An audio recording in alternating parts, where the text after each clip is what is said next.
2014 was a very interesting year for games. We had a lot of good, much so more than 2013, but also a lot of large games falling flat on their faces.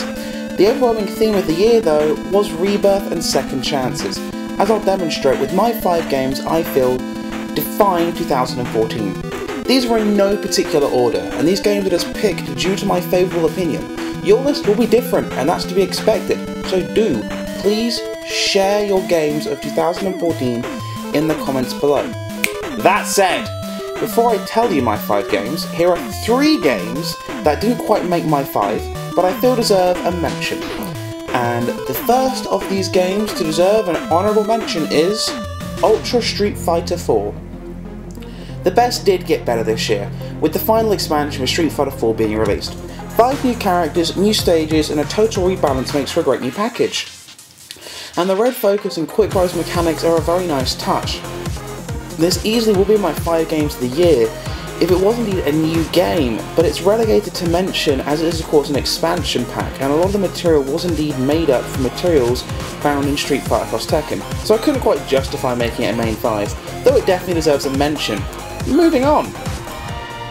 The second mention goes to Hyrule Warriors. From Tecmo Koei comes Dynasty Warriors Zelda Edition. It's fast-paced, fun, and flows brilliantly, with tons of nods to the series, to which it pays an incredibly loving homage. And again, it would be in the top 5, but this is actually the longest I've gotten to personally play single player. I've mostly played the game in co-op with my fiancé, performance issues associated with multiplayer aside though, it is a ton of fun. Well worth checking out, and one of the reasons why the Wii U shone brightly in 2014. And my third and final special mention goes to the one time that Ubisoft didn't fuck up this year, South Park: The Stick of Truth. Rude, crude, honest, and brutally funny, this is the bang on the nail we've been waiting for since the late 90s when it comes to South Park games.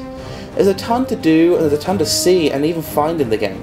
So much that you need multiple playthroughs to see everything, and that's part of the reason it's a special mention, not in my personal 5. The footage you're watching right now is from our 3rd playthrough. I need to do more, I need to see more, I need to play it more! Now, finally, without much ado, here are the 5 games I promised at the beginning that defined my 2014. Number 1, Strider. A reboot of the Capcom series, delivered by Devil Helix Games, famed recently for another excellent reboot, Killer Instinct on Xbox One. Holy crap, this game is tight. Excellent controls, boss fights, pacing, Jesus! And the best part was it came out in February, an early entrant into what shaped up to be a brilliant year. Strider is the hack and slash game you deserve to play. Go and get it! And Double Helix, how I wish you hadn't been purchased by Amazon Games. Number 2, Goat Simulator. Yeah, it's a game based entirely in the so bad it's good simulator meme. Yeah, it's stupid. Yes, it's almost as fun as skipping your veggies and going straight to dessert. Another comedy game, but this one's humour is based on how gimpy it is. The developer Coffee Stain Studios actually makes a big note that any glitches you find are special features just for you. If anything good came out of all the 2013 simulator games though, this is the one game. And it's still getting content patches to this day, with a free MMO update just being released. It's well worth a look-see, and it goes on sale over at Steam fairly frequently, so hell, go and get it, check it out for yourself, don't just take my word for it. Number 3, Mario Kart 8. The game that, in my opinion, turned the Wii U's fortunes around and turned 2014 into the year Nintendo struck hard mid-2014. With gorgeous visuals, some of the best track selection, and graphics that make you wonder if the competitors are even trying, Mario Kart 8 is well deserving of the title of one of 2014's best games. Oh, and did I mention the post-release support has been fantastic? Amiibo support for one thing, but DLC that lets you play as Link and add Zelda themed courses? We have a winner! Number 4, Alien Isolation. This game had a lot riding on it. My feelings on Colonial Marines are well known. That said, it's incredibly unfair to judge this game based on Gearbox's failure. The Creative Assembly hit this one out of the park in spectacular fashion, with a game that is genuinely tense, stressful, and incredibly well crafted.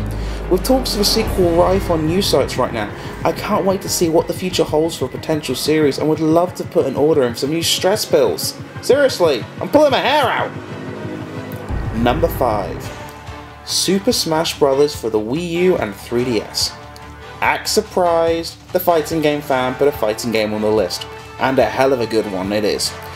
The only game on the Wii U better than Mario Kart 8, and more than making up for Brawl's mistakes, Smash 4 plays brilliantly, handles fantastically, and runs like a dream at a silky smooth 1080p and 60 frames per second.